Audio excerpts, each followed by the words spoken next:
1 jam ke depan kita akan membahas tentang teori Craig Method di bait ke-9 yang dengan pendekatan holistik. Karena di sini duhurnya nanti lebih awal ya Pak ya, tolong nanti diingatkan. Baik Bapak Ibu sekalian, kenapa saya menyebut ini dengan pendekatan holistik dan nanti malam kita akan hadirkan guru holistik kita, karena pada prinsipnya menyusun atau mereposisi tulang belakang tidak hanya sekedar kita fokus pada reposisi tulang belakang saja. Banyak faktor yang mengakibatkan bergesernya atau dislokasi pada tulang belakang, banyak diakibatkan oleh berbagai faktor. Salah satu faktor yang terjadi yang paling banyak mungkin akibat accident, ya. Akibat accident seperti saya misalkan ruas tulang 4 dan 5 di lumbar 4 dan 5 ini bergeser setengah, sehingga saraf kaki kanan ini tidak bisa merasakan apa-apa dan saya tidak bisa melakukan aktivitas selama 2 tahun waktu itu. Karena itu benturan hebat, tabrakan di jalan raya. Ada juga faktor-faktor yang lain, faktor kelemahan pada fungsi organ yang mengawal kekuatan urat otot sendi. Maka nanti malam kita akan bahas tentang itu, di mana fungsi urat otot sendi yang mengawal posisi persendian itu berada di tempatnya, itu juga dipengaruhi oleh faktor organ, kelemahan pada fungsi organ. Ini terjadi pada wilayah-wilayah usia-usia yang sudah mulai terganggu fungsi organnya. Tapi yang masih muda-muda biasanya oke. Kemudian yang berikutnya, terganggu akibat apa? Terganggu akibat asupan yang tidak sesuai. Ya, misalkan di sini ada di kelas mana yang dari sebentar tadi siapa? Yang pipis terus ya Pak? Kang Endah ya. Bang Endah ini pipis terus. Tadi dilihat foto lidah sama ibu, ini terlalu dingin di dalam. Ketika terlalu dingin di dalam, maka yang terjadi kekakuan pada wilayah ruas tulang belakang secara menyeluruh. Kekakuan ruas tulang belakang, ya itu kadang indikasinya kita hanya tahu kok saya sering kaku ya, apa-apa kaku, sebentar kaku, gitu. Padahal udah periksa sampai ke periksa ginjal lah, periksa ini, periksa itu, ke dokter-dokter saraf dan seterusnya. Kita lupa bahwa apa yang masuk ke dalam tubuh kita akan memberi efek kepada keadaan tubuh kita sendiri. Nah, nanti akan belajar tentang apa saja sih yang menjadikan tubuh itu dingin. Ya, kalau dari warna sayuran warna hijau misalkan, ya. Ini untuk tipe dingin ya. Kemudian kalau dari sisi buah-buahan, buah yang berair banyak, yang prinsipnya gitu. Makanan yang lembab. Seperti apa lembab itu? Lembab itu mudah lengket dia di mulut, mengotori lidah, gigi dan seterusnya. Sulit untuk dibersihkan. Itu lembab di dalam, terlalu dingin, jadilah dia lekat di dalam, seperti itu. Nanti ada buah, ada sayuran, ada makanan-makanan sifatnya seperti contoh air kelapa. Ya, kemarin ada orang 2 minggu minum air kelapa. Dari mana Mas Bandi? Ya, dari Solo. 2 minggu minum air kelapa. Gitu. Terus kaku badannya gitu. Saya bilang, siapa yang menganjurkan air kelapa? Enggak, saya lihat aja. Air kelapa, oke, air kelapanya tidak ada masalah. Allah menciptakan ma khalaqta hadza batilan, subhanahu wa qina azaban. Jadi Allah ciptakan semuanya baik, ya kan? Air kelapanya tidak masalah, itu. Cuman ilmu untuk minum air kelapa ini yang nggak ada. Satu contoh, 2 orang datang di depan saya, ya.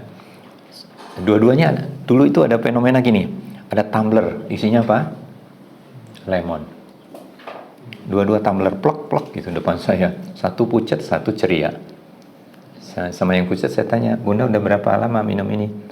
Udah lama sih bareng dia. Dia ini siapa? Ya teman kantor. Kita pengen sama-sama sehat. Dia malah langsung sehat Pak, saya belum nih. Mau sampai kapan Bunda minum itu? Ya sampai sehat. Oke. Kita akan cerita tentang sains, tentang ilmunya. Foto lidah, didiagnosa sama ibu. Ibu 2 bulan lagi minum ini terus, ibu nggak bisa bergerak nanti. Karena tipe ibu dingin, tipe mbaknya sebelah ini hangat, panas. Yang panas cocok dengan lemon. Yang dingin ini makin mengkerut, makin dingin kayak gitu. Nah, bukan salah lemon. Bukan juga salah yang upload. Kan fenomenanya dulu kan tumbler di mana-mana isinya lemon kan. Sampai ketinggalan di tempat saya tuh tiap hari ada ketinggalan tumbler itu. Isinya lemon. Itu tanpa ilmu. Ya, lagi-lagi ingin saya katakan, beramal itu dengan ilmu. Berilmu itu dengan adab. Maka susunan ini nggak boleh kita langkahi. Ya, timbulnya nanti aneh-aneh gitu ya. Aneh kalau dia ngamalin tanpa ilmu. Aneh juga kalau punya ilmu tanpa adab. Seperti itu, lebih-lebih nggak punya adab, nggak punya ilmu, nggak ngamalin apa-apa, lebih aneh lagi. Masya Allah. Jadi Bapak Ibu sekalian, inilah yang saya maksudkan dengan itu. Jadi kita fenomena organ di dalam, fenomena ruas susun tulang belakang, dan fenomena asupan yang kita masukkan ke dalam tubuh kita. Apakah dia akan memberi pengaruh? Sangat. Gitu. Itu yang lupa mungkin. Kalau ada sebagian yang hanya mereposisi tulang belakang tanpa memberikan obat, apalagi tanpa obat, tanpa ini, tanpa itu, dan seterusnya, ya nggak tahu saya mau kemana konsepnya. Kalau kita harus seperti itu.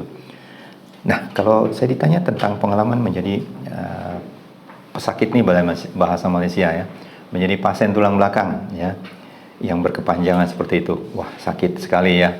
Maka saya katakan ketika kita sakit di tulang belakang ini, kalau belum pernah merasakan, ya tapi nggak usah. Jadi dengarkan aja saya bagaimana rasanya ketika kita sakit tulang belakang. Yang pertama, yang perlu kita ingat adalah ini. Sulit untuk mengontrol emosi diri.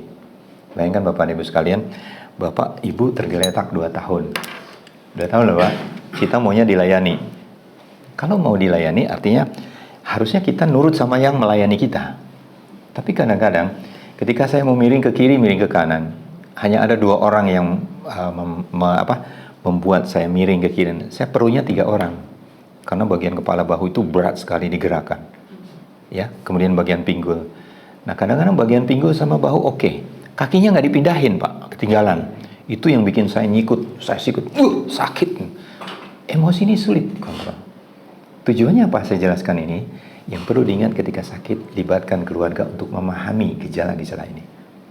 Jadi dakwah Bapak kepada keluarga yang mengantar sakit seperti ini, sampaikan. Nanti kan saya gini Pak, dia datang pada diem gitu, saling nggak tegur, bukan saling nggak tegur musuhan, tapi sungkan gitu. Terus saya bilang, istrinya yang sakit, saya bilang, Bapak terima kasih sudah menemani Ibu ke sini. Mudah-mudahan Bapak diberikan kesabaran yang luar biasa, karena Ibu memerlukan perhatian Bapak penuh. Itu nasihat pertama. Bukankah ini dakwah kepada mereka? Bapaknya mulai senyum menengok ibunya gitu. Ibunya menunduk. Iya Pak, saya nyusahin dia terus. Nah, drama udah mulai, saya tambahin lagi. Ibu, berbahagialah Ibu memiliki sosok suami yang senantiasa mendampingi Ibu. Mulai deh, tuh. Mewek dulu gitu. Ingat Bu ya, mewek udah itu sebentar lagi dia ringan. Saya godain, Pak, andai ada yang kurang dari Ibu. Kan gitu. Bapak malum kan, saya bilang gitu. Saya nih Pak, saya yang sakit dulu. Saya bilang sama istri saya, mohon maaf, aku tidak bisa memenuhi segala tugas sebagai suami. Kan gitu. Kan gitu. Yang seperti itu kita harus sampaikan. Kita harus buka Pak di situ. Supaya timbul kesadaran, keikhlasan, keriduan masing-masing. Kenapa? Kalau Allah ridho, doanya kabul Pak. Suami istri harus ridho dulu. Pentingnya kita mengontrol emosi, menyampaikan kepada keluarga, dan melibatkan emosi keluarga terganggu ini harus sampai Pak. Jadi emosi keluarga ini akan terganggu. Sebutlah bukan kita yang sakit, anak kita yang paling besar sakit. Adiknya 2 ngomong, malas amat sih dia, nggak mau bantu. Padahal yang kakak ini menderita. Jangankan untuk angkat beban, mindahin galon. Untuk membawa tubuhnya saja bisa berjalan agak jauh, udah sulit. Nah, pentingnya kita, emosi keluarga yang terganggu ini kita melibatkan. Yang seperti ini kasih Pak, kasih saran dari kita untuk sering-sering disebut bahwa ini bukan keinginannya, tapi memang tubuhnya lagi seperti itu. Yang kemudian, yang ketiga, berbagai terapi dijalani. Itu yang saya tadi cerita. Orang sakit ketika mendengar ada informasi, Pak ada terapi ini di sana bagus, langsung dia serta-merta sumringah pada ada harapan. Timbul harapan ketika mendengar sesuatu. Langsung dia nanya, alamatnya di mana? Ya samalah kayak DM saya misalkan. Dia baru, Pak, aduh alhamdulillah saya membuka Instagram Bapak nih. Ini alamat di mana? Biaya berapa? Itu otomatis kalimat itu ngalir begitu saja. Ngalir begitu saja. Artinya apa? Jadi berbagai terapi dijalani ini, disitulah ketika kita didatangi mereka, selektif banget. Selektif itu dalam artian berikan pengertian apa yang akan kita kerjakan. Jadi jangan sampai nggak tahu mau diapain. Saya suka bercandaan gini, Bapak tahu mau diapain di sini? Nggak tahu Pak, anak saya suruh sini. Ya wajar. Anak Bapak di mana? Di Jakarta. Nggak bilang mau diapain, saya suruh datang aja ke sini, saya sudah didaftarin katanya. Ini penting. Nah, keluhan Bapak seperti ini kita jelaskan prosesi daripada itu. Jadi kalau mau menjelaskan lebih detail, mereka akan ada timbul trust, Pak. Penting sekali di awal untuk menimbulkan trust kepada mereka. Dan pada akhirnya, setelah ikhtiar maksimal, ini adalah doa segalanya. Tadi doa pertama itu yang saya pasang di adab itu, itulah doa yang saya fotokopi besar, saya tempel di kiri, kanan, depan. Untuk saya setiap saya bersendiri, anak istri sudah tidak mampu menunggu saya tengok kanan, tengok kiri, hanya itu saja yang saya baca. Artinya apa? Saat itulah doa kita, ya. Ikhtiar sudah, mau doa di akhir.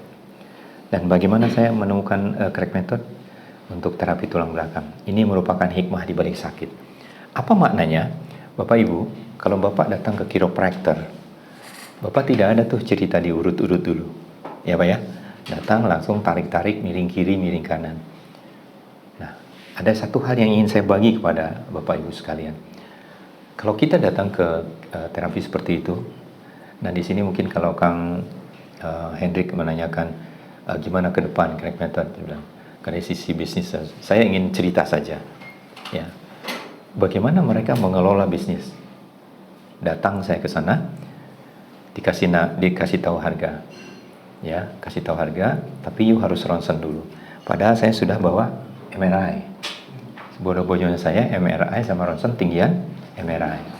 Tapi saya nurut karena saya pengen sembuh. Dikirimnya dia ke grupnya dia. Jadi ini kelompok ini punya grup ya.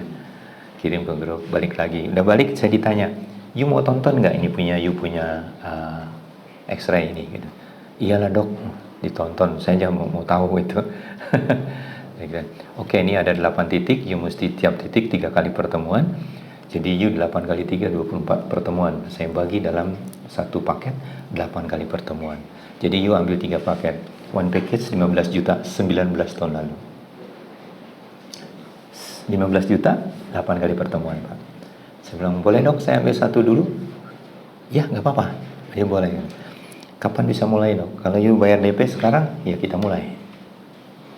Gitu Pak, ini cara itunya ya Pak, deal-dealnya. Oke, berapa dok? 6,5 juta. Saya bayar 6,5 juta. Terus tadi ada ronsen, ada billnya situ. Ronsen, nonton ronsen, kan gitu Pak. Ronsen 900 waktu itu lama loh 900. Tempat lain mungkin masih 400, 600. 900, nonton ronsen 250.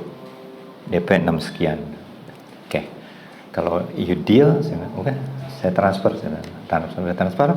tunjukin bukti transfer. Oke, kita mulai. Saya dibaringkan di tempat terapi, diambilnya dia vibrator, Pak. Vibrator kan segede gini ya. Taruh dah di 2 tumit saya belakang ini, pergelangan kaki, digetarnya 7 menit. 7 menit. Dia bilang, oke, pertemuan pertama selesai. Enggak pakai tangan. Pertemuan pertama selesai, nggak diapa-apain. Kira-kira ada nggak pikiran di sini pertanyaan, duit segitu 7 juta lebih, aku cuma digituin. Nah, itu. Saya tanya, dok, tiap hari boleh nggak saya datang? Oh boleh, boleh. Dia bilang gitu. Kalau gitu saya besok jam 7 saya sampai. Oke, datang. Pertemuan kedua, Bapak dan Ibu sekalian, saya dibaringkan, saya ditekak-tekuk mulai gitu. Kemudian sampailah ke posisi miring yang paling populer itu. Itu ketika saya di posisi miring, itu saya sangat kesakitan Pak. Tapi dia paksa, seakan-akan saya mau dipaksa gitu. Saya mau takbir itu, nggak sampai Pak. Baru sampai, prak gitu. Saya bisa mendengar dia, tapi saya tidak bisa bicara. Bahasa saya mungkin saya pingsan. Cuman saya dengar, you punya istri keluar dari ruangan ini. Sebab you terlalu kuat, terlalu kencang you teriak, katanya gitu. Tapi saya nggak bisa jawab. Diam, saya lama lah gitu. Udah agak, mungkin karena saya sudah bisa bicara, saya bilang, dok sakit banget. Ya sorry lah, ya. Yang ini nggak sakit, you ngadep sini katanya. Ngadep sebelahnya Pak, itu memang sakitnya itu. Yang ini nggak sakit. Bapak tahu nggak? Yang keduanya 2 kali lebih sakit. Tapi saya dapat ilmu bagaimana dia menenangkan pasiennya agar tujuan daripada pengobatan ini sampai. Tapi dia sudah semuanya terukur kan? Di parameter ukurnya sudah ada gitu. Baik dok, ya. Senang sakit banget nih dok. Iyalah, you tadi teriak kenceng sampai you nggak sadar katanya dia. Oh gitu. Istrinya masih di luar ini katanya gitu. Nggak berani masuk katanya. Jadi ketakutan Pak. Takut apa-apa, bayar mahal terus dipatah-patahin begini kan ya. Gerakan kedua Bapak Ibu sekalian, 2 kali jauh lebih sakit. Singkat cerita, saya pamit juga. Udah ya dok, nggak pamit, saya nggak apa gitu. Udah ya dok, udah saya dituntun keluar kayak gitu. Sampai di jalan, ibu tuh udah nggak berani tanya lagi, sakit enggak atau enggak apa enggak. Tapi saya diam 1000 bahasa Pak. Hari ke-5, hari ke-6, nggak berani tanya istri saya, mau balik lagi ke itu apa enggak. Hari ke-7 tuh dia tanya, ini kita nggak kesana lagi, enggak, sakit. Karena saya pingsan Pak, nggak tahan, nggak sakit saya bilang. Gitu. Tapi semalam nggak bisa tidur saya, jauh begitu tuh. Yang nungguin aku, yang setia sama aku kok jauhnya gitu. Besok paginya, hari ke-8 saya bilang, besok pagi daftarin aku datang ke sana. Beneran nih katanya. Itu wajahnya Masya Allah, gitu. Datanglah kami ke sana, Bapak Ibu sekalian. Datang ke sana, saya ditawarkan satu hal. Gitu. Ternyata kemarin terlalu sakit ya. Ini saya punya cairan nih. Cairan ini rendaman satu kayu ada di ketinggian 3600 dpl. Ini hanya di Guangzhou atau di manalah dia nyebut negerinya dia. Gitu. Iya dok, saya mau diapain? Yuk saya rendam pakai ini nanti. Saya balut pakai ini. Dia bilang ini harganya 2.100.000. Maksudnya di luar kontrak ya dok? Ya di luar kontrak. Kalau you mau oke. Ini you akan dibuat lentur. Ini 5 hari nggak akan kering cairan ini. Ya oke dok. Saya bilang udah deal aja lah. Dibalutlah karena kaki ini Pak dipegang nggak terasa, dicubit pakai gunting kuku darah keluar tapi nggak terasa. Lalu saya dibalurin cairan itu, dibalut pakai perban, lalu ambil dia karung plastik Pak. Saya dibungkus plastik Pak. Dibalut pakai perban dengan plastik. You jangan buka plastik ini biar dia tetap lentur di dalam. Betul Pak. Pakai itu yang rasa panas sepanjang tahun itu, rasa panas itu kan panas terus Pak. Dari sini tuh ngilu panas. Jangan deh Bapak nyobain. Ngilu panas nggak jelas. Emosi kalau lagi ngilu banget ada orang tanya, wah diam dulu. Kita kayak sombong ya, kayak nggak sopan banget, nggak ada adab. Nah seperti itu. Jadi sampai ke rumah ini ada drama lagi Pak. Guru-guru SD saya, SDIT, saya ada yayasan di sana. Lagi besuk saya Pak. Sayanya masih di jalan. Begitu sampai kan ini diperban gitu Pak. Drama lagi Pak. Nangis semua itu guru 21 orang Pak. Aduh Pak Tata kenapa lagi? Saya bilang enggak. Ini ramuan ajaib ini saya lagi nyobain. Ini lagi nyaman. Ini saya bisa senyum saya bilang gitu. Betul itu dingin Pak. Dingin pakai itu. Tapi ya 2.100.000 Pak. Cuma dibalur gitu doang di luar kontrak lagi. Masya Allah. Jadi singkat cerita itulah Pak. Sebutlah di pertemuan berikutnya saya berjalan, pertemuan ke-6 karena saya sudah bisa berdiri, berjalan, kangen sama mobil nih Pak, 2 tahun. Diliatin doang tuh mobil ngeliatin saya gitu. Duduklah di kursi setir gitu Pak, kemudi. Saya bilang, bisa nih kayaknya nih gitu. Ayo Bu, berangkat kita. Saya bawa sendiri Pak. Saya sendiri, ada tragedi lagi Pak. Di depan rukoknya dia ini. Untung itu yang saya injak itu betul-betul rem Pak. Begitu sadar saya kram Pak, nggak bisa ditarik lagi. Bayangin itu kalau gas yang diinjak gigi masih masuk kayak apa itu. Masya Allah. Istri saya lari ke dalam, panggil dok, suami saya dok, kenapa? Lari dong, ditarik tuh ke belakang, grok begini. Dia bilang, you gila you, katanya. Di bahasanya kan gitu Pak. You gila lu. Dan dia bilang, bahaya you katanya. Rukuk gue bisa habis katanya. Enggak dok, ini rem dok. Itu ditekuk sama dia, lama-lama set, diangkat sama dia. Usia dia waktu itu 65. Saya waktu itu usia sekitar 40 sekian. Bayangin Pak, 65, rambut putih semua, ngangkat saya itu kayak ngangkat kapas saja Pak. Dari tempat duduk kursi itu. Kuat gitu. Tadinya dia guru kungfu Pak, makanya waktu hajar saya sampai pingsan itu dia tenang aja gitu. Tidak terukur. Itulah kisah saya. Maka saya diberikan Allah kesembuhan pada pertemuan ke-8. Terus saya tanya, dok, ini saya udah enakan gimana? Enggak lah, you coba dulu aja. ya. Dan dokter itu sangat baik dengan saya, sehingga saya merasa dia itu guru saya, Pak. Karena ada kasus yang sama, rumah kami hanya di 900 meter, ya, 900 meter. Jadi kalau ada kasus yang sama, saya ditelepon, "Yuk datang sini Pak Tata." Karena dia tahu, Pak, saya belajar ke Malaysia. Tapi kisah belajar ke Malaysia itu, saya tadi itu digotong-gotong sama teman, diajak ke Malaysia di HPA Internasional oleh Tuan Haji Ismail. Saya selalu berdoa sama Allah, mudah-mudahan dia dipanjangkan usia dalam keadaan baik, ya. Jadi 2 minggu saya di sana, dirawat sama beliau. Hari keempat saya bertanya, bolehkah saya ikut kelas ini? Satu kelas tertawa semua. Bapak, kalau bahasa kita, Bapak ikut apa katanya? Bapak itu lagi di terapi katanya. Bapak mau ikut jadi peserta? Itu. Jadi ketawa, mana boleh Bapak buat katanya. Saya bilang, ini waktu duha, ini waktu mustajabah.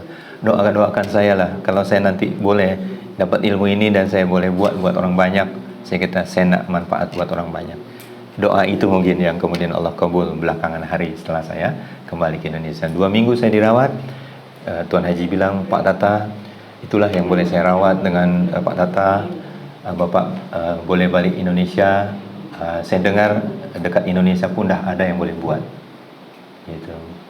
Saya bilang, tapi Pak Tata jangan tanya siapa nama, duduk dekat mana, saya pun tak faham. Saya bilang, Tuan, Indonesia ni 4-5 kali ganda Malaysia. Macam mana saya nak cari? Dia bilang gitu. Bapak pohon saja, pohon sama Allah. Nanti Allah tunjukkan. Yaitu cuma 900 meter, Pak. Tapi menemukannya dalam 3 bulan. Seperti itu. Jadi Bapak Ibu sekalian, itulah hikmah di balik sakit itu. Saya mengumpulkan. Kenapa saya sebut hikmah di balik rasa sakit? Karena ada yang kedua, yaitu trauma rasa sakit. Trauma rasa sakit yang kalau dilakukan oleh kiropraktor memang luar biasa sakit. Gitu ya. Jadi saya memadukan antara orang-orang yang dikirim sama teman-teman. Waktu saya belum dapat ini, orang ngirim. Misalkan saya bersahabat dengan Pak Dwi, ya. Saya dikirimnya, Pak Tata, saya antar ya tukang urut terbaik saya, gitu Pak. Ya saya accepted lah, saya terima kasih diantar. Tahu yang datang, mohon maaf ya, kayak binaragawan ya badannya. Saya diurut Pak, diurut, dipencet sakit, makin ketawa dia. Memang gini Pak cara ngurut saya, tapi sakit Pak, tolong Pak. Enggak, memang begini. Makin teriak, makin kencang teriak. 3 malam saya nggak bisa tidur. Tapi ada kakek sepuh dibonceng sama anak saya. Bah, ini ada tukang urut nih dari gang bambu katanya, gang bambu kuning katanya. Saya lihatin udah sepuh, aki-aki gitu ya.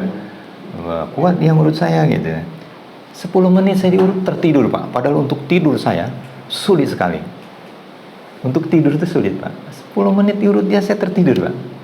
2-3 hari lagi saya bilang, nak, yang kemarin boncengan sini lagi nak. Iya bah katanya. Pergilah dia. Kembali dia mengatakan, bah, di depan rumahnya ada tenda biru. Ada hajatan nak. Kan barusan dikirim ke kuburan. Jadi udah meninggal kakek itu. Masya Allah. Dalam kebaikan. Ya Allah. Jadi pengalaman itu saya kumpulkan Pak. Atas trauma rasa sakit, saya campur nih. Ketemu kiropraktor, ketemu Tuan Haji, ketemu tukang urut. Bagaimana kalau saya ramu menjadi sebuah ramuan yang kemudian saya akan gabung nih susunan ini seperti itu. Maka ketika saya mengajar di Malaysia, dia katakan, Tuan, nama urutan ini apa? Katanya. Ya kata orang Singapura yang ikut di Johor Malaysia. Taklah, tak ada nama. Urutan ini urutan kampung saja. Ini asal usul nama ini Pak. Asal usul nama nama crack method ini. Jadi asal usul nama ini begini. Nama urutannya apa? Urutan kampung saja. Saya bilang, bagilah cantik sikit nama tuh. Wih, dia cantik dah. Saya bilang itu. Ini cantik lah nama urutan kampung. Terus dia bilang, Cikgu, saya tengok ni apabila cikgu buat ada bunyi macam krek macam tu. Bagaimana kalau buat kita nama crack method? Nah, saya bilang sama teman-teman di kelas, boleh tak nama itu? Boleh cikgu. Cantik tu nama. Itulah kisah Pak. Nama itu adalah nama pemberian dari mereka. Insyaallah. Jadi crack method ini saya sudah coba di berbagai negara. Alhamdulillah 19 tahun saya memperjalankan diri. 13 tahunnya kemarin di Malaysia, terakhir 2 minggu sebelum pandemi saya dengan Jadul Akbar terakhir mengajar di sana. Ya, sebagai penghormatan kepada guru saya yang telah menerapi saya dan memberikan ilmu banyak ya. Jadi saya sudah cobakan di sana sini, murid-murid melakukannya, alhamdulillah seperti itu. Jadi insya Allah, dan ini adalah pesan penting, kita hanya punya satu ruas tulang belakang, maka jaga dia baik-baik ya. Karena dengan ini penderitaan yang saya alami itu, saya senantiasa hati-hatilah. Saya nengok anak-anak main sepeda, apa namanya? Sepeda yang tanpa goesan tuh? Balancing ya, sepeda. Balancing ya, sepeda balancing seperti itu. Saya katakan hati-hati bunda, jangan sampai kena turunan. Kalau udah kena turunan, masya Allah, jumpalitan gak karuan, nggak ada rem, nggak bisa ngerem juga, walaupun dia sepeda touringan. Dan itu efeknya masya Allah. Saya ketemulah pasien yang naik sepeda balancing itu, kusut badannya, kasihan anak itu. Ya, seperti itu. Jadi Bapak dan Ibu, mudah dilakukan, sederhana, seperti yang tadi nonton, kayaknya mudah banget ya Pak ya. Mudah ngerjainnya gitu ya Pak ya. Masya Allah, alhamdulillah kalau dinilai mudah. Saya bersyukur Pak, semakin mudah terapi dilakukan, semakin memberi manfaat, insya Allah itu yang akan memberi manfaat, mudah-mudahan doanya. Nanti malam ini akan dibahas oleh Pak Puji, saya lewatin supaya nggak salah ya. Tapi sepintas saja, pintas saja. Kalau Bapak lihat pohon yang rindang seperti itu, ya, tanahnya keras, misalkan tanah kering, daunnya rindang, tanahnya keras, ada angin besar, patah atau rubuh? Patah ya. Kebalikannya, kalau tanahnya gembur, angin besar, pohonnya rindang itu rubuh, tercabut dengan akarnya. Begitulah saya menganalisis. Bagaimana kalau saya tanya, Bapak pernah jatuh ya? Ada Pak accident. Seperti apa accidentnya? Anu aja Pak, saya ngangkat motor, nggak kuat, saya lepas. Tapi terus saya kecetit. Itu namanya tanahnya gembur, rubuh dia namanya. Tapi kalau ada dibilang, kayak gimana Pak? Wah, saya lagi jalan dihajar habis Pak dari belakang. Itu tanah kering. Jadi lain kita memberikan reaksi kepada yang tadi jatuh sama yang ini. Kehati-hatian kita ketika terjadi benturan hebat, yang kita pertanyakan, Bapak lebih aman ronsen, khawatir ada fraktur di dalam. Kan itu Pak ya? Kejadiannya udah lama Pak. Kalau udah lama agak tenang kita. Tapi kalau baru terjadi ada benturan hebat, kemudian ada sakit yang terus menerus sudah 2 minggu, apalagi disentuh seperti itu hangat, colek sedikit sakit, dicurigai ada fraktur. Jangan lakukan apa-apa. Untuk kita selamat, minta dia untuk ronsen. Ya kan? Kalau hari itu dia free kan nggak apa-apa. Ketemu kita sudah beramal memberikan penjelasan kepada dia. Tapi kita selamat. 2-3 hari kemudian dia bawa hasil ronsen. Pak, fraktur itu apa ya Pak? Fraktur tak Pak. Untung saya nggak kemarin cracking. Kalau Bapak kemarin saya cracking dalam keadaan fraktur, kan retak itu Pak ya. Kalau kita hajar begini kan makin regang kan celahnya. Maka itu untuk kehati-hatian seperti itu. Dan nanti Bapak Ibu sekalian, tulang belakang ya, dia memiliki nervous system. Satu sistem saraf yang langsung perintah dari otak melalui, di sini ada cord spinal. Spinal cord itu adalah saraf utama di bagian dalam. Ini kalau Bapak punya ginian nanti di dalamnya ada warna kuning dari atas sampai ke bawah. Dan itu adalah yang memegang seluruh ya kegiatan setiap ruas tulang belakang. Nanti akan saya tunjukkan mulai dari otak, mata, hidung, telinga, bahu, lengan, terus ke dada, ke rongga, isi rongga dada di bagian atas, isi rongga perut, kemudian ini ke arah daerah kaki. Maka setiap gejala yang ada di sini, satu terganggu ya, maka di daerah mana dia terganggu? Misalkan di 11 ke 10 di torakal, maka dia akan sakit pinggang. Orang menyebutnya itu pas titik ginjal. Ya, kalau pas sikut diginiin, dia berhenti ujung sikut, ditarik ke tengah, ada titik bekam ginjal. Daerah situ Pak ya. Nah, ada dulu saya kebetulan ada, bukan dokternya nih, dokter Ine, orang datang kepada kita, dia TB tulang. TB tulang, tapi kemudian dia mau dicuci darah. Alhamdulillah ada dokter Ine, dia terselamatkan dari cuci darah. Ya mohon maaf ya, barangkali Bapak Ibu tahu kalau udah cuci darah dipasang alat implan di sana untuk terus meneruskan, nggak boleh lupa. Bagus dokter ini bilang, enggak, coba mana lihat, kenapa lo, pakainya lo kalau nanti, kenapa lo mau cuci darah katanya. Ini Bu, katanya saya harus cuci darah ini ya. Jadi baca obatnya obat TB tulang. Bukan, ini lo minum 6 bulan aja katanya. Terus balik lagi ke sini, dapatlah ilmu kita bahwa TB tulang titiknya memang titik ginjal Pak. Maka nanti kalau ada orang titik ginjalnya sakit, bisa jadi bukan karena langsung di ginjalnya, tapi di tulangnya. Tulang ada saraf ke arah ginjal. Begitu juga orang sesak napas di bagian sini, di sekitar paru. Begitu kita cracking, lalu dia mengalir lagi di situ, terus nyaman lagi. Jadi memang diagnosa ini penting untuk kita memahami apa yang harus kita lakukan setelah mengerti tentang diagnosa. Dan nasihat saya, jangan pernah masukkan ini ke dalam tubuh kita, ya. Jadi kemarin saya ada kejadian, orang datang kepada saya, siapa Mas Bandi? Masih muda ya? Jogja, sudah ada ini di dalam Pak. Tapi untuk mendapatkan dia ada ini atau tidak menjawab. Sampai dia datang di tempat kami, baru kita korek, saya bilang, apa sudah diapain aja? Akhirnya baru dikeluarin ini Pak. Saya katakan, saya nasihatkan, saya mencelakakan Bapak dan Bapak mencelakakan saya. Kalau tanpa data ini, bagian persis seperti ini di lumbar 45, bagaimana kalau saya cracking lalu kendor dia baut punya di dalam? Kan kunci untuk ngencengin nggak bisa, obeng juga nggak bisa. Dia baru sadar, begitu maksudnya Pak. Iya. Kemanapun Bapak bawa ini, jangan Bapak sembarang nanti terapi Bapak ingin sembuh. Berbeda Bapak belum dioperasi atau Bapak hanya misalkan mikroskopik ya, hanya di laser kayak gitu. Oke lah, saya masih aman. Ini sudah ada benda asing, jangan lakukan ini. Sangat-sangat berbahaya. Ya walaupun masih muda, masih kuat tulangnya. Apalagi nanti yang sepuh Pak. Yang sepuh sudah ada besi seperti ini, nggak kasih juga data. Saking pengen ketemu mungkin, ingin mendapatkan penjelasan. Begitu kita jelaskan kenapa saya tidak pegang, kenapa saya tidak akan pegang ini, karena ini sangat membahayakan. Buat Bapak dan buat saya. Nah, lagi kita menghindari fitnah. Oh saya cracking, tahu-tahu dia miring beneran nggak bisa dibalikin. Kenapa? Karena besi kan beda, sudah ada besi, ya Pak ya. Jadi inilah bentuk kehati-hatian kita.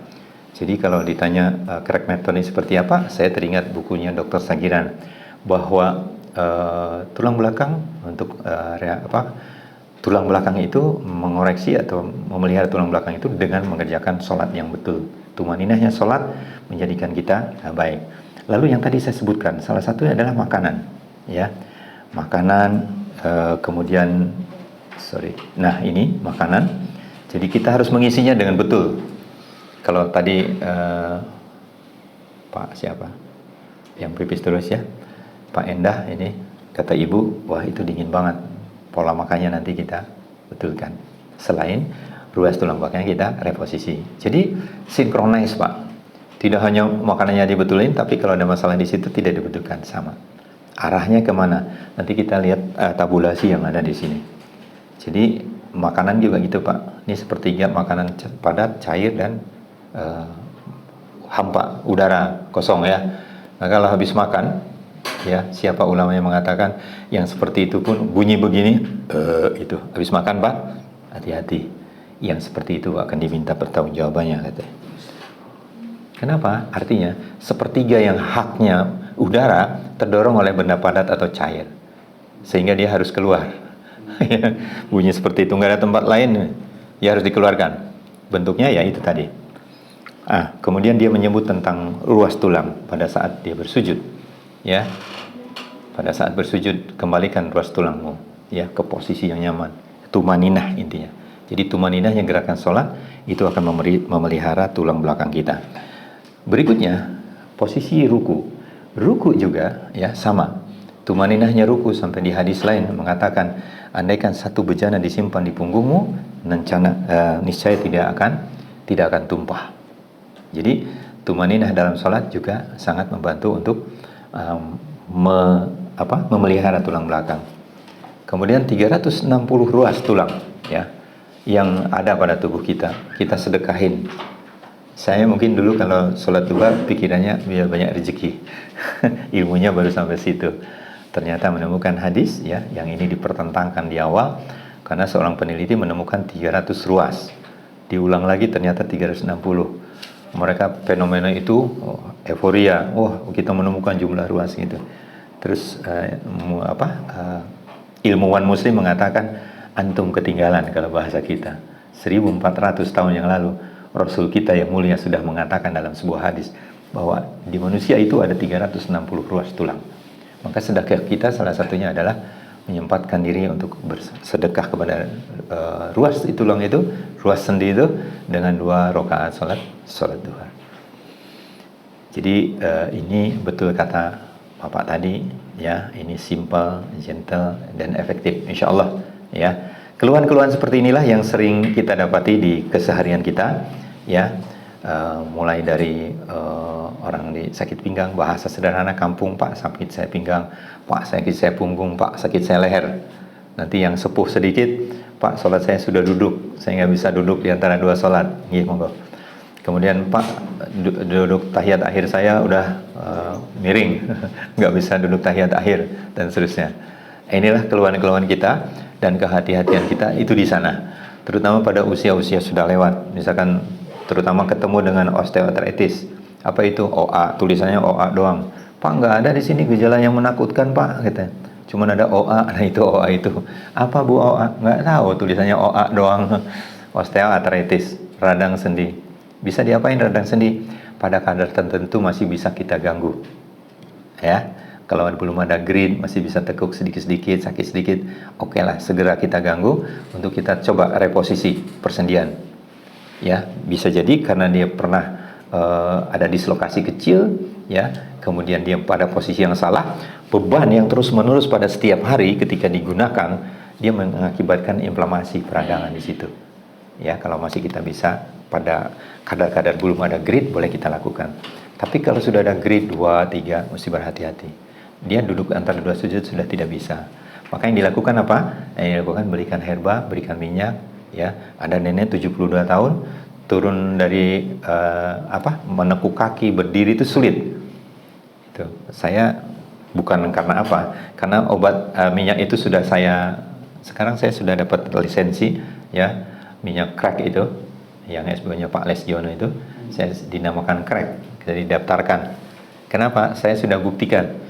Nenek 72 tahun nggak bisa tekuk Pak, di mobil nyuruh cucunya ambil minyak, mau turun ke Pak Tata minta urut, nggak bisa. Saya bilang jangan, nggak boleh urut. 2 bulan itu anaknya setiap 3 jam dibaluri minyak itu Pak. Habis balur dikasih sama dia deker, balur deker. 2 bulan kemudian nenek itu turun sendiri. Mana Pak Tata? Saya bilang, saya sudah bisa tekuk, saya bisa sholat biasa. 72 tahun. Sejak itu saya katakan, Pak Les, itu minyaknya yang itu saya minta untuk minyak crack. Langsung diurus sama beliau, resmi sudah ber-BP POM. Alhamdulillah. Jadi Bapak Ibu sekalian, ada bagian-bagian yang tidak mesti kita langsung semua orang datang kita crack. Apalagi orang yang defisiensi lemah datang kepada kita, wajah pucat seperti itu ya. Jangankan untuk kita tindih, jangankan untuk kita tarik gitu. Membawa badan untuk bergerak dari duduk ke berdiri, dari berdiri geser, itu saja sudah sangat lemah. Maka disitulah kehati-hatian kita untuk persis menegakkan diagnosa. Kalau diagnosa sudah tegak, maka kita akan tahu harus diapakan ini. Ya, seperti itu. Oke. Jadi rumitnya persarapan di belakang, kita nggak ikut wilayah itu. Ya, nanti kita ada jurus-jurus yang simpel yang kita insya Allah aman mengerjakannya. Ya, jadi siapa saja yang bisa mendapatkan layanan daripada kita, anak-anak, ya, anak-anak tuh seneng banget kalau rewel-rewel gitu. Ya, insya Allah di video-video saya di Instagram banyak anak-anak yang datang pertama agak takut. Ya, sungguh pun kita sejak anak itu masuk kita sudah harus berubah jadi anak-anak. Begitu dikasih tahu sama Mbak Amtin sama Nak Rosa, dia bilang ya. Ini anak-anak ya, gitu. Oke, begitu nongol di pintu langsung, hai ganteng, gitu. Ayo kita senam. Mau?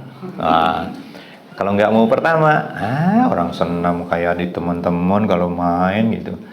Nanti ketemu nih Pak, trouble-nya di sini. Ibu bapaknya nggak sabar, colek sama bapaknya. Ayo cepetan, di luar banyak yang nunggu. Ibunya masih diam. Diam tuh, dia menyimpan sesuatu rupanya. Lama-lama dicubit sama dia. Cepetan, di luar banyak nunggu. Kasihan Pak Tata. Wah, saya kena salah nih. Saya sudah terlibat ke wilayah itu. Nggak apa-apa Bunda. Emasnya ini, saya bilang si ganteng ini mesti dipegang begini. Enak. Kita mesti betul-betul melepaskan di situ, nggak usah berpikir dengan waktu Pak. Dia udah korban menunggu, daftar, mengantar, ya kan, itu tiba-tiba setelan awalnya salah, itu dia orang tua, gitu. Tapi ada orang tua yang melepaskan aja. Coba berani nggak kamu? Wah berani, plek gitu. Jangan gitu dulu, nah sudah gitu. Dan berikutnya yang seperti itu, rebutan dia kalau sama saudaranya datang. Aku dulu, aku dulu, aku dulu. Orang tuanya tuh Pak, dia mau gitu semuanya. Jadi kehati-hatian kita, kewaspadaan kita, kesabaran kita diuji di situ. Ya, jadi tidak semua orang jauh-jauh anak saya juga sama Pak kayak begitu datang ke tempat kita salah setelan. Dicubit lah, didorong, ditarik, cepetan. Aduh, udah salah ini, bakal panjang ini riwayat. Gitu. Jadi itu Bapak Ibu, anak-anak ya. Kemudian tadi udah saya sampaikan setiap fungsi daripada human body ya, apa yang ada dalam tubuh ini dikontrol dari nervous system, satu sistem yang dari otak sampai ke tulang ekor dia berjalan di sini ya. Jadi satu terganggu dia akan terganggu ke semua bagian. Nah, kemudian apa saja yang sering dirasakan dan paling sering nih Pak, seperti ini. Ya, sakit di kepala, dada sesak, sakit pinggang, ada nggak hubungan satu sama lain? Nah, nanti kita lewat pasien-pasien kita, ya, kita akan belajar kemana dia larinya. Kemudian asma, saya tidak mengklaim bahwa crack method bisa menyembuhkan asma. Oke. Tapi ketika susunan ruas tulang belakang itu ya seperti kebanyakan yang menyampaikan, Pak, saya nggak menulis asma waktu itu di situ, tapi asma saya sudah jauh berkurang. Saya tidak lagi membawa alat semprot. Kalaupun dibawa, saya tidak gunakan sesering yang seperti itu. Tapi tidak ada klaim bahwa ini menyembuhkan asma. Biar saja tugas kita menyusun kembali susunan ruas tulang belakang menjadi baik, sehingga setiap ruas, karena satu warna kuning ini ada satu organ seperti ini, otak, mata, telinga, bahu, geraham, terus ini ada nama-namanya. Nanti karena saya tunjukkan seperti itu. Jadi susun aja dengan baik. Nah, pada usia-usia tertentu. Tapi ketika dia usia sudah mulai lanjut, terdapat infeksi, kerusakan pada organ, maka di situ peran lidah yang menunjukkan organ mana yang rusak itu diperlukan. Nanti malam kita belajar tentang itu. Kemudian faktor-faktor yang mengakibatkan subluksasi atau dislokasi. Tadi pagi kita sambil makan sudah cerita ya. Jadi orang itu tidak karena angkat beban, kata ya, saya itu angkat beban. Iya jelas kalau angkat beban salah posisi ya. Itu. Kemarin ada yang narik-narik kerekan itu, tadi pagi di-upload sama cucu saya. Narik kerekan dilepas. Ya main nge-game Pak, karena dibayarin temennya, semua pengen dicoba. Tahu dia nariknya begini Pak, miring. Bukan dari sini. Bukan tarik begini, enggak, narik miring, takut ketahuan, jeblok gitu, lepas, langsung bengkok Pak. Di ronsen 3 hari kemudian dikirim, nah itu Bu, salah ngelepas pada posisi yang sedang, tiba-tiba cenit sakit. Itu. Nanti ada di Instagram saya dimuat. Kegelisahan, ya ketegangan jelas. Jadi kalau bicara angkat beban tadi, jangankan beban Pak, tisu yang di lantai itu tercecer, kita ambil, posisinya salah pada saat mengambil. Kecetit juga ya, jadi mesti hati-hati ketika kita membuat manuver tubuh kita. Kemudian jelas kalau depresi dan terus tekanan kerja dan sampai kepada kekhawatiran tentang ekonomi atau keuangan ya. Jadi anak-anak yang emosional ya, yang berlebih, yang over, yang sering super aktif dan seterusnya, ketika kita betulkan posisi belakangnya ya, itu insya Allah. Ada satu anak yang nggak mau diem Pak, duduk tuh nggak bisa, disangkanya tuh dia nggak mau diem Pak. Ternyata begitu ditangkap sama istri saya, ditangkap, dipeluk, dipegang tulang ekornya, ngejerit luar biasa. Jadi anak ini nggak mau duduk karena tulang ekornya sakit, tapi dia tidak bisa mengungkap. Sehingga jalan aja Pak, jalan semua dipegang, semua ini ditendang, di ini, jadi emosi dia. Ini curiga ya, istri saya curiga, ditangkap sama dia, dipeluk, kakak, dipeluk, pegang tulang ekor, wah ngejerit Pak. Ya, seperti itu. Ketika kita lenturkan, kita reposisi, kita tarik-tarik, anteng sampai mau pulang, mau tidur, duduk aja dia. Kenapa nak? Enak duduknya katanya. Itu Pak. Jadi kan anak kecil nggak bisa komunikasi Pak.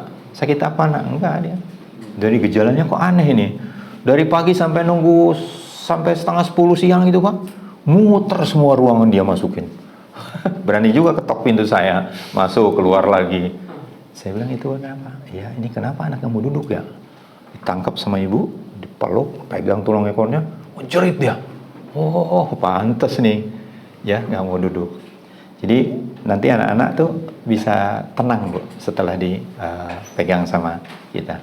Nah hati-hati dengan kita melihat orang yang suka berdiri seperti ini nih, ya kakinya satu ke depan satu tegak.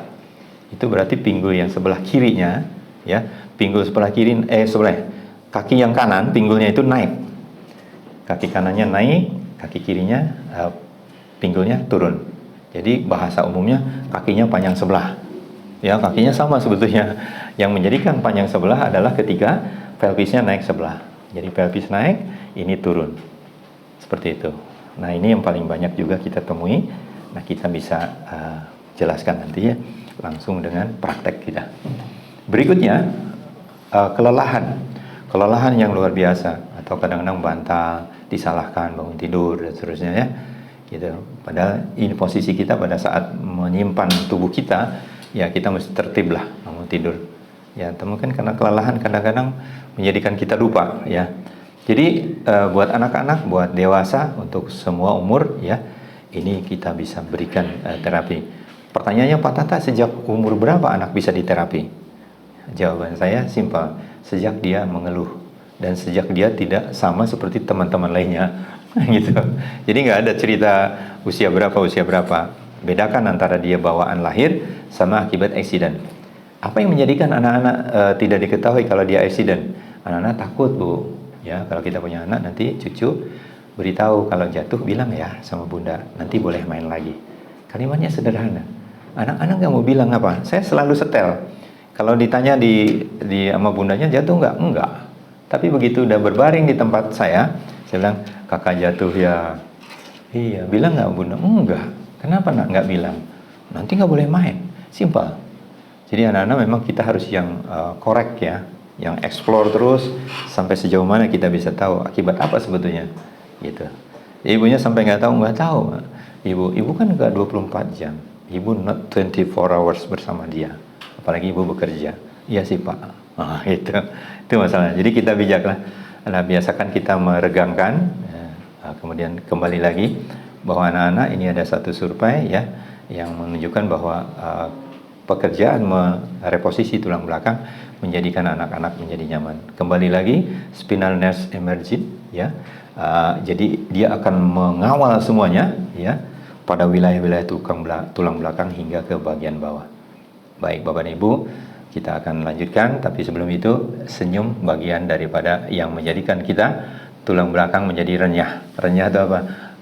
Enak gitu. Coba Bapak tegang seharian sampai kalau keluar teras lagi nyapu, lagi tegang, ditegur sama tetangga, Assalamualaikum, Waalaikumsalam, tegang karena tegang. Dia membetulkan posisi dan seterusnya.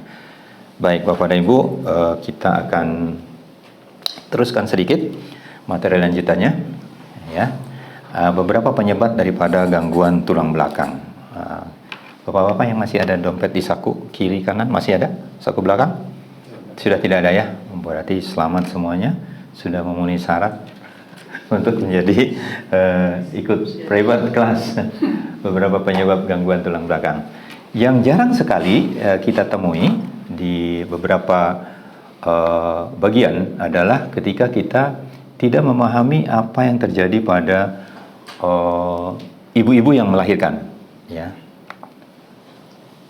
Saya lewati dulu filmnya off ini, ada gangguan. Berikutnya ya, atau saya cerita sedikit tentang ibu-ibu, kenapa dia mengalami gangguan pada posisi tulang belakang bagi si ibu dan pada si anak. Bapak Ibu, jangan samakan anak-anak yang lahir dengan pertolongan bidan. Saya tidak menyalahkan bidan. Tetapi ada bidan ya yang ketika dia melakukan tarikan pada wilayah leher itu mengakibatkan, mohon maaf ya, di wilayah leher ini saraf-saraf ini menjadi terputus. Ini saya ada gangguan sedikit di film. Dia terputus ya pada saat ditarik. Pada saat ditarik putus. Yang kedua, ada yang ketika ditekan masuk mau keluarkan kepala, ini ditekan Pak. Bahunya terlalu kuat menekan sehingga peluru di sini dia terlepas. Maka ada anak nanti, kalau ada anak Pak bawaan dari saya enggak, iya ini nggak bisa diangkat. Bisa jadi karena eksiden pertama itu. Yang kedua ada anak yang mohon maaf dia nggak bisa untuk mengangkat kepala sama sekali. kita harus tanya kronologis penyebabnya apa dan seterusnya. Berikutnya yang tadi itu, kita ngangkat beban. Kita nggak usah membayangkan seberat ini beban yang diangkat, ya. Tisu yang tadi saya katakan diambil di lantai salah posisi, kita bisa juga kecetit, ya. Berikutnya stres. Kalau kasih judul nih mungkin stres karena banyak kegiatan dilakukan bersamaan, punya deadline yang yang ketat gitu ya. Bertelepon, makan, menyetir, dikelakson, panas, ya kan, macet dan seterusnya, ya lapar gitu ya. Jadi seperti ini, itu juga bisa mengakibatkan gangguan pada ruas tulang belakang dan kelelahan yang luar biasa. Dan berikutnya, mungkin kalau tadi Bapak sudah lulus dari yang ini, ada yang belum lulus ya. Kalau ibu-ibu sudah nggak musim lagi, sekarang pakai high heel. Nggak ada ya Bu ya? Nggak suka high heel. Ya, high heel itu hak tinggi.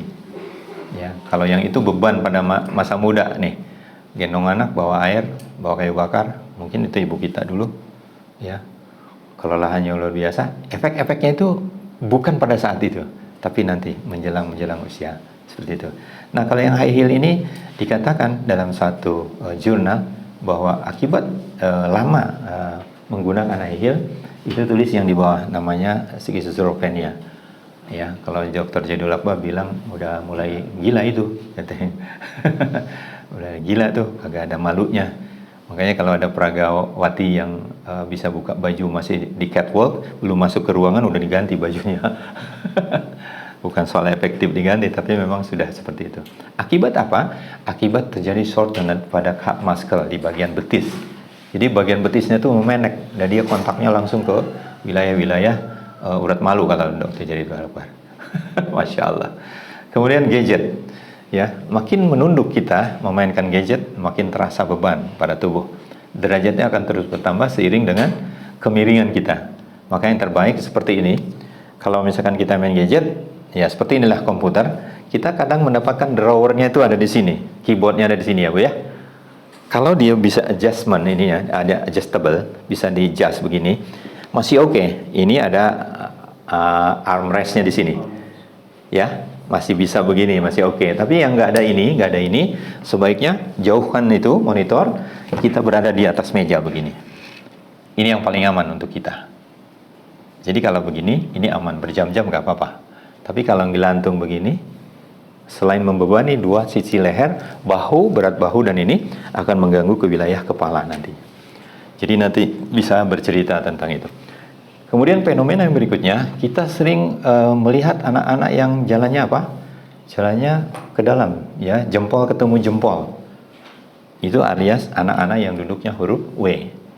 Anak duduk huruf W, ya terjadi rotational deform. Di bagian atas, pahanya itu berputar keluar. Di bagian betis, tulang-tulang betisnya berputar ke bagian dalam. Maka ibu jari kiri dan ibu jari kanan dia jalannya ke dalam seperti itu. Ya, kemarin saya ada Zoom sama komunitas mana itu. Ya, saya tunjukkan bagaimana cara dia jalan. Sulit sekali jalan. Nanti dia akan sangat rawan. Begitu dicolek sama temennya rubuh Pak. Seluruh balap lari keserimpet langsung. Ini ya akibat duduk huruf W. Maka larang anak-anak kita, cucu kita untuk duduk huruf W. Lagi-lagi pembebanan pada masa usia pertumbuhan dengan pembebanan. Ingat kita sempat beberapa waktu kurikulum kita luar biasa. Anak-anak bawa bukunya berat-berat ya. Itu. Saya memberikan solusi ke sekolah. Saya bilang boleh nggak korban sedikit. Ibu-ibu yang mampu beli bukunya 2 aja deh. Ya, 1 simpen sekolah, 1 simpen di rumah. Gitu.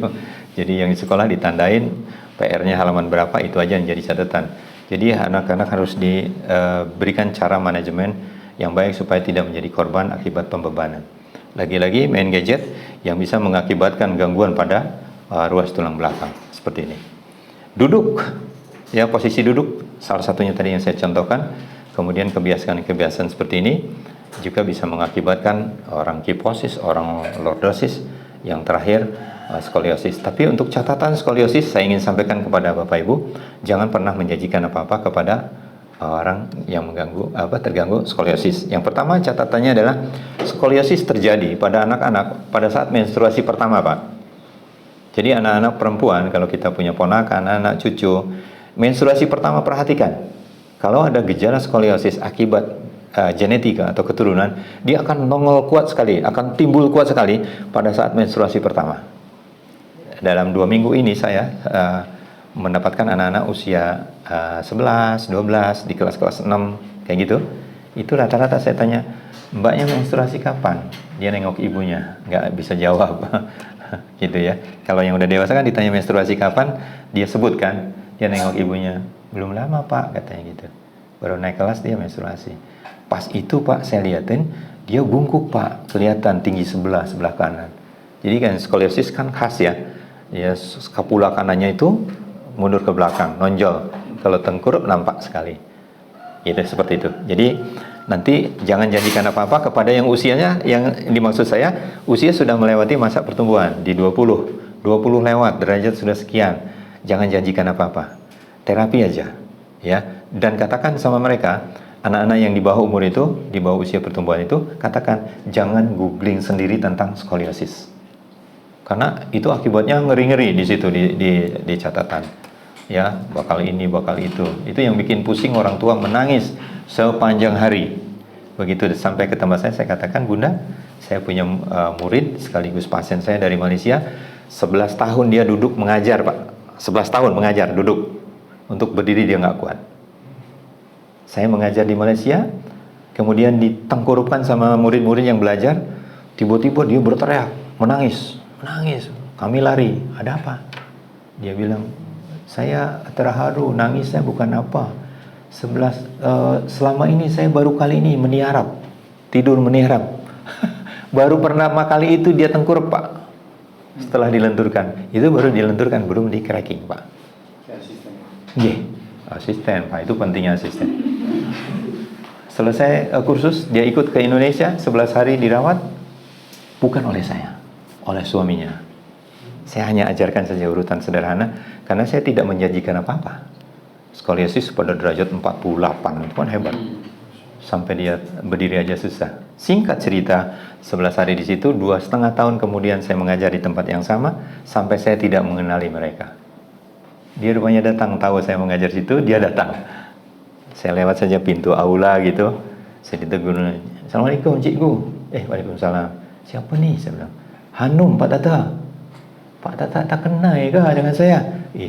Dia pakai nikob, mana Pak Tata hafal. Saya bilang, nikob dibuka, Hanum. Itu baby siapa? My baby, dia bilang gitu. Mana suaminya? Gitu. Jadi dia punya anak pak. Suaminya lari terisak melihat saya di peluknya saya. Cikgu, terima kasihlah ilmu. Saya dapat anak 1, tambah lagi, saya bilang. Nanti dulu, kata istrinya. Nanti dulu Pak Tata. Saya besarkan dulu yang ini. Gitu. Semangat pak. Jadi itu saya untuk motivasi cerita itu, motivasi kepada mereka yang datang dengan sekian hopeless harapan dia. Kenapa? Karena googling sendiri pak. Coba bapak googling bahaya skoliosis. Waduh, ngeri pak. Jadi saya larang untuk googling sendiri. Lebih baik ikuti apa yang kita hasilkan. Apa yang tidak boleh kita lakukan untuk mereka? Nah, yang udah pecah begini, tulang belakangnya, hati-hati. Maka pentingnya data. Dari mana kita bisa tahu boleh dan tidak boleh? Ya data. Lagi-lagi saya bilang data adalah parameter ukur kita menyelamatkan mereka atau mencederai mereka. Ini nyelamatin, ya udah segini selamatnya, ya udah jangan ditambah oleh kita. Gara-gara kita nggak punya data, dihajar juga, udah retak begini. Oke, ya nggak boleh. Nah nanti bagian mana hubungan saraf antara tulang belakang dan kita, sambil menunggu sedikit aja. Ini bapak tinggal melihat gambar kiri dan kanan, ya kiri merah, kanannya merah. Otak ya di gambar tengah, kemudian di gambar sebelah kanannya itu warna merah juga.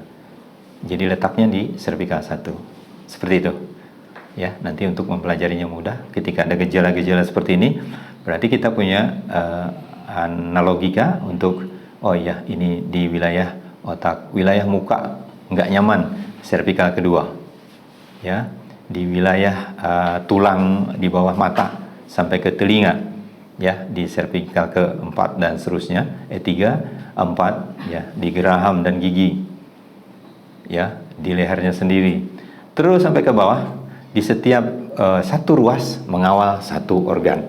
Maka itu yang saya katakan, bagaimana mungkin kalau kita hanya berpikir tentang mereposisi saja. Nah, pada usia muda oke, reposisi selesai. Tapi pada usia-usia yang sudah terinfeksi organnya, perlu masuk ke herba. Dari mana tahu herba? Dari foto lidah. Dari mana foto lidahnya tahu? Dari belajar. Cukupkah ilmu kita hanya mereposisi tulang belakang? Enggak cukup. Kita perlu ilmu lain, ya. Kita belajar tentang holistik, belajar tentang diagnosa dan seterusnya. Nah, ini sampai ke bawah di setiap ruas. Jadi kalau ada gejala, Pak, sekitaran sini sakit, kemudian di ujung tangan sakit. Nah, lihat servikalnya di torak A1 ternyata. Manipulasi dah di wilayah itu, fokus di situ, nanti dia akan berkurang. Karena ketika kita memegang wilayah sini, ya, maka wilayah-wilayah lainnya akan terkoreksi. Itu Pak ya. Jadi nanti ini guidance, Bapak semua mendapatkan materi ini nanti semua. Ya, tinggal dibaca-baca, dilihat-lihat semua, torakal kemana dan seterusnya. Allahu Akbar. Baik Pak, sampai di sini karena sudah terdengar panggilan. Kita akan lanjutkan setelah ini. Dan nanti saya melanjutkan sedikit karena setelah sholat dan isoma, saya langsung akan memperagakan gerakan-gerakan berikut. Ini adalah di akhir sesi, tinggal kita pada gerakan yang ini dia, diagnosa dan gerakan. Seperti itu, Mas Suryo, nanti ini dirapikan, kosong semua, hanya ada tempat tidur. Di tengah kita akan mulai belajar gerakan. Baik, sementara gitu, Assalamualaikum warahmatullahi wabarakatuh.